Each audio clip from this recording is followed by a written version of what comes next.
जय हिंद फ्रेंड्स, मेरा नाम अजीत सिंह और आप मेरा ये यूट्यूब चैनल देख रहे हैं दद्दा की खरी खरी।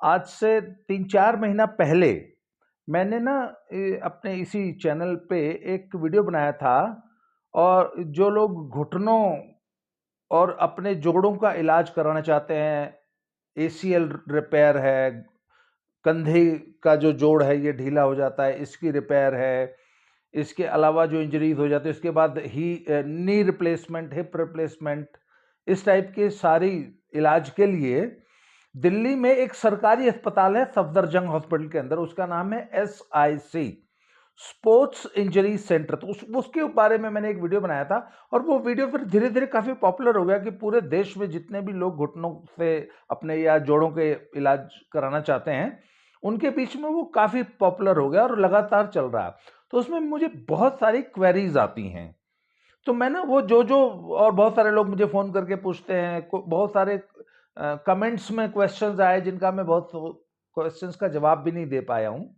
तो मैं आज एक वीडियो बना के वो सारे फ्रीक्वेंटली आस्क्ड क्वेश्चंस का मैं आपको जवाब दे रहा हूं।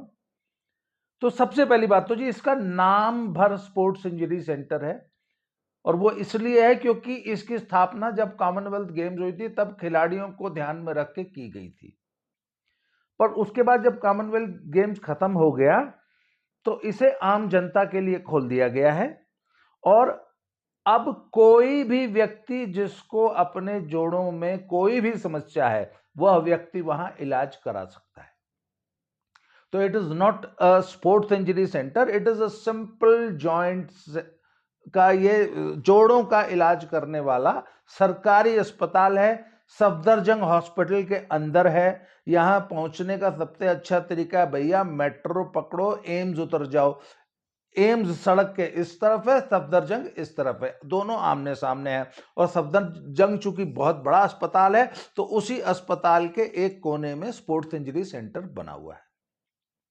पहला तो ये सवाल हो गया। कोई भी हिंदुस्तान का नागरिक, और सिर्फ हिंदुस्तान के नहीं, मैंने तो वहां पे नेपाल, भूटान, श्रीलंका इत्यादि देशों के नागरिक भी अपना इलाज कराते देखे हैं, इसलिए एनीबडी कैन कम।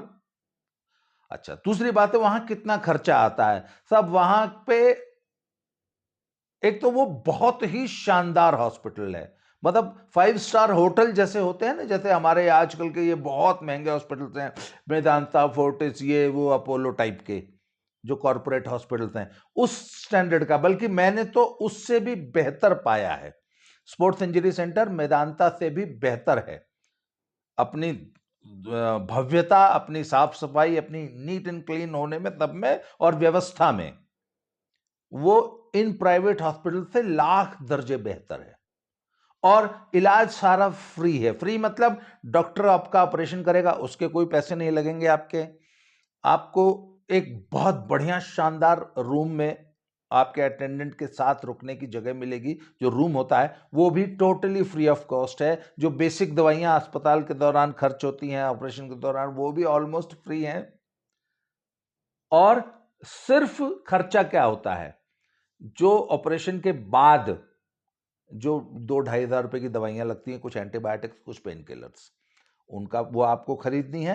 प्लस जो इम्प्लांट, मतलब इम्प्लांट माने वो नट बोल्ट स्क्रू, जो मान लीजिए आपका ACL रिपेयर किया उन्होंने, तो वहां पे वो उसको 2 नट होते हैं, हड्डी में छेद करके वो नट कस देते हैं, इनको इम्प्लांट्स बोलते हैं। तो इम्प्लांट्स आपको खरीदने होते हैं मरीज को। अब सबसे बड़ी बात है कि इम्प्लांट्स कौन से खरीदें।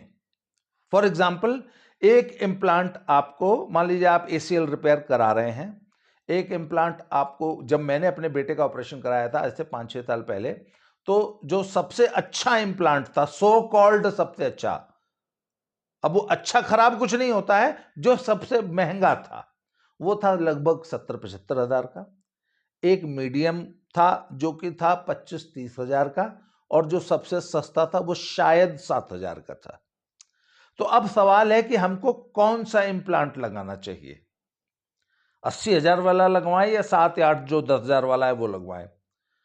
तो साहब, अभी मेरे एक मित्र हैं डॉक्टर सुभाष जी शल्य, बहुत सीनियर ऑर्थोपेडिक सर्जन है और फोर्टिस हॉस्पिटल में हैं। उनसे मेरी अभी ये वीडियो बनाने से पहले मैंने उनसे बात की।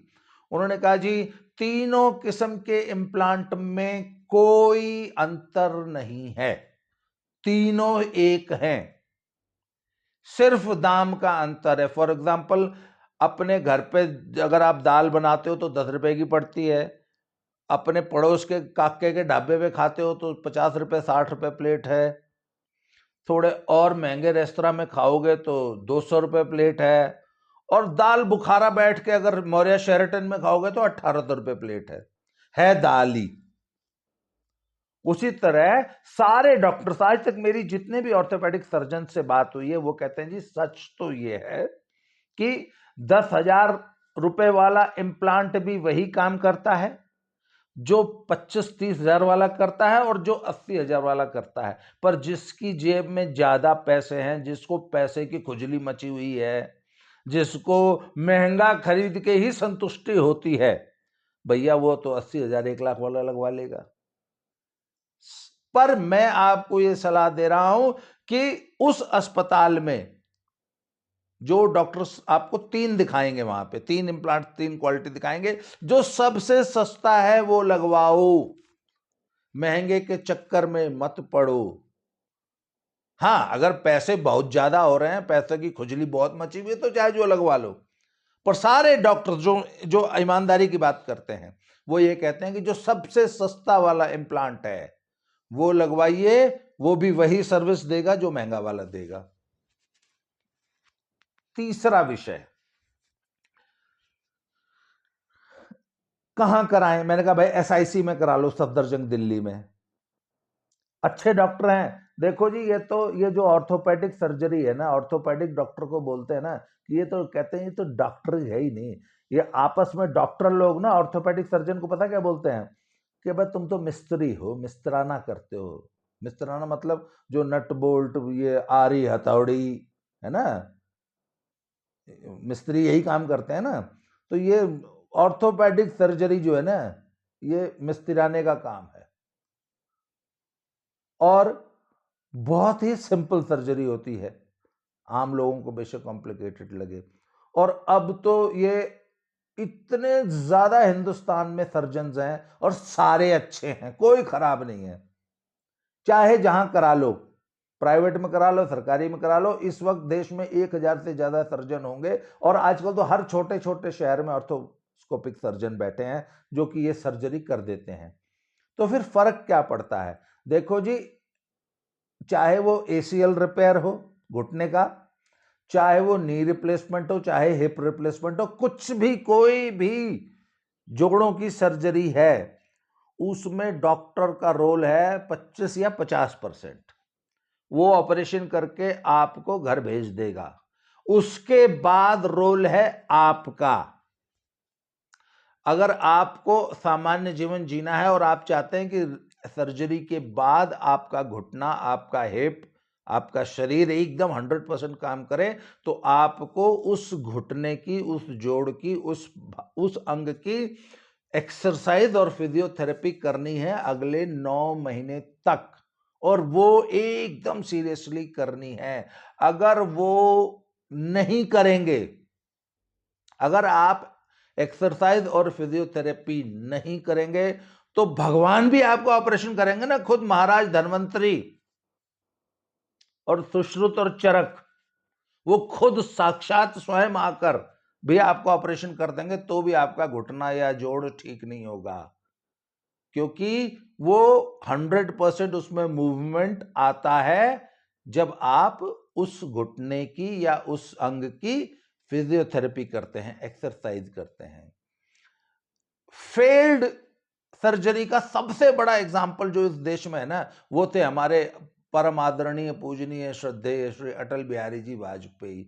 उनका घुटने का, दोनों घुटने का रिप्लेसमेंट हुआ था और वो सबसे मशहूर रोगी हैं इस धरती के, जिनके बारे में कहा जाता है कि वो तो सारी जिंदगी के लिए बैठ गए थे, उन्होंने दोनों घुटने बदलवाए फिर वो जिंदगी में चल ही नहीं पाए।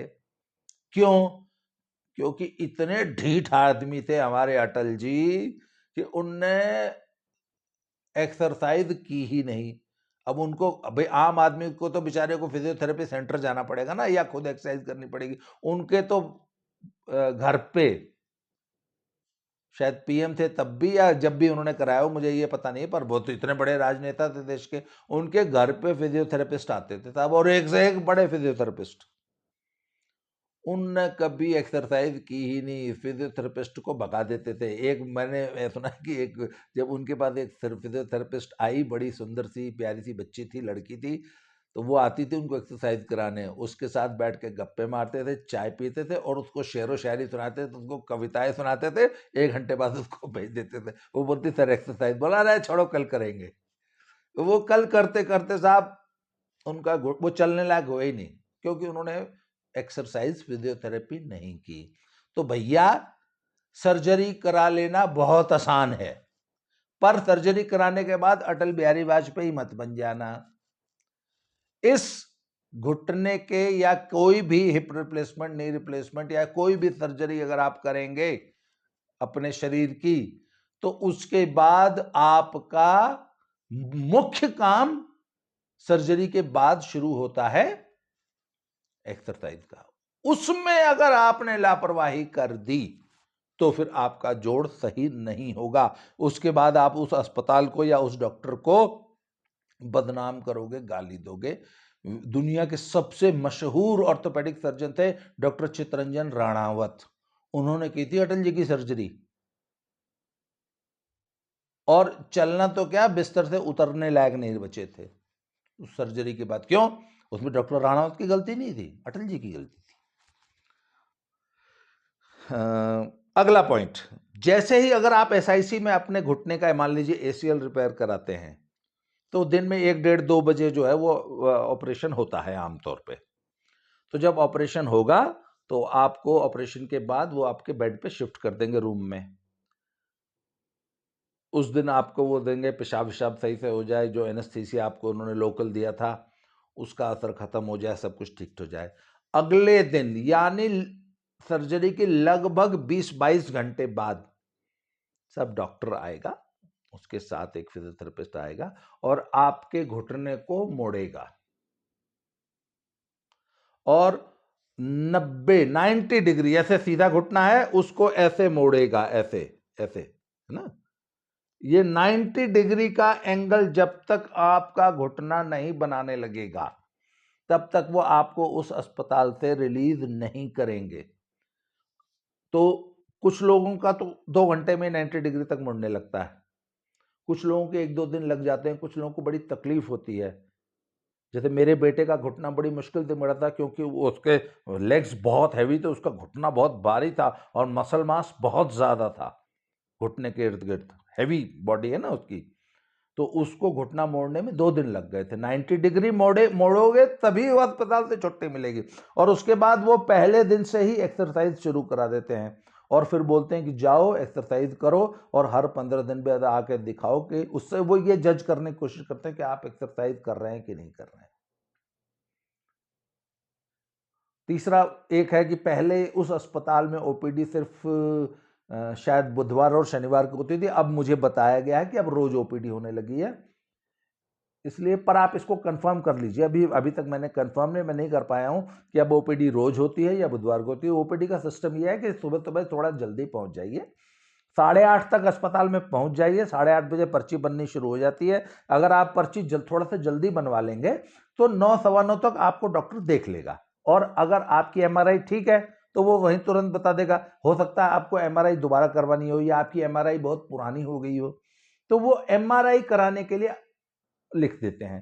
तो एमआरआई उसी अस्पताल में ही नीचे बेसमेंट में एक महाजन सेंटर है, महाजन नाम है उनका, वो महाजन जी के यहाँ एमआरआई होती है, और बाजार में जो एमआरआई 5500 में है वो शायद वहां उन दिनों तो 2400 में होती थी। मतलब आधे रेट में उसी अस्पताल में आपकी एमआरआई हो जाएगी। तो एमआरआई करने कराने में 12, 12:30, 1 बज जाते हैं। तो 1 बजे आप एमआरआई की रिपोर्ट लेके आए तो 1 बजे डॉक्टर वो एमआरआई की रिपोर्ट फिर से देख लेगा, अगर देखनी पड़े उसको, तो दोबारा एमआरआई करानी पड़े तो। फिर वो 1-1:30 बजे तक आपको, 2 बजे तक फ्री कर देगा, और अस्पताल के में एक डेट दे देगा कि भैया इतनी तारीख को आ जाओ, हम आपकी सर्जरी कर देंगे। या अगर सर्जरी की जरूरत नहीं है तो वो बोल देगा भैया ये एक्सरसाइज कर लो, ठीक हो जाओगे। दवाइयों का कोई बहुत ज़्यादा रोल होता नहीं है, एक्सरसाइज ही होती है इसमें। तो और जो थोड़ा बहुत दवाई बताएगा वो खा लेना, या जो सर्जरी की डेट होगी वो आप डॉक्टर से रिक्वेस्ट कर लो। आमतौर पे वो डेट हफ्ता 10 दिन की देते हैं, पर अगर आप रिक्वेस्ट कर लो तो डेट जल्दी भी मिल जाती है। कई बार क्या होता है कि जैसे मेरा बेटा गया था, तो वो हुआ कि उन्होंने 10 दिन बाद की डेट दी, फिर अचानक क्या हुआ कि नेक्स्ट डे जो सर्जरी हो रही थी उसमें से एक सर्जरी कैंसिल हो गई। उन्होंने कहा यार वो फलाने की कैंसिल हो गई, ऐसे तुम कल करा लो जी। तो उनको अगले दिन ही डेट दे दी गई थी। तो साहब वहाँ ये सिस्टम है, और बहुत अच्छा सरकारी अस्पताल है साहब, कोई किसी किस्म की लूटपाट नहीं है, किसी किस्म की ठगी-ठोरी नहीं है, और इस वक्त हिंदुस्तान का सबसे बढ़िया और सबसे सस्ता हॉस्पिटल है। आपने ये मुझे आशा है कि ज़्यादातर सवालों के जवाब आपको मिल गए होंगे। इसमें मेन प्रश्न ये था कि इम्प्लांट हम कौन सा लगवाएं। मैं कहूँगा मार्केट में जो सबसे सस्ता इम्प्लांट अवेलेबल हो वो लगवाइए, महंगे और सस्ते में कोई अंतर नहीं है। और इसके अलावा यदि आपकी कोई क्वेरी है तो आप इसको मेरे कमेंट बॉक्स में पूछ सकते हैं। मेरा फ़ोन नंबर नोट कर लीजिए, 7889258317, 7889258317। इस पे आप, अगर आपको कोई प्रश्न है, कोई जिज्ञासा है, तो इस नंबर फ़ोन पे मुझे फ़ोन करके पूछ लीजिए। फ़ोन नंबर मैं डिस्क्रिप्शन बॉक्स में दे दूंगा। आज के लिए इतना ही, बहुत बहुत धन्यवाद। Thank you very much.